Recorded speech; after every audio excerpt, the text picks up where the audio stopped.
இந்த வீடியோவில் எதை பற்றி பார்க்க போகிறோம்னா, இன்றைக்கி என் வாழ்க்கையில் நடந்ததை பற்றி தான் பார்க்க போகிறோம்.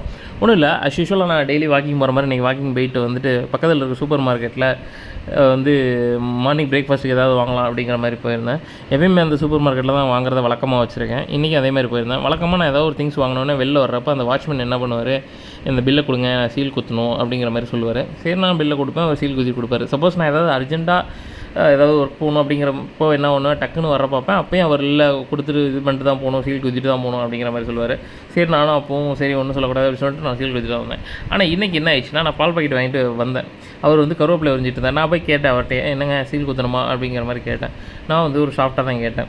அவர் என்கிட்ட நல்லா பழகிட்டார் அப்படிங்கிற சாஃப்ட்டாக தான் கேட்டேன். ஆனால் அவர் வந்து டக்குன்னு பார்த்துட்டு இருக்கல, பிஸியாக இருக்கேன் அப்படிங்கிற மாதிரி ஒரு ரியாக்ட் பண்ணார்.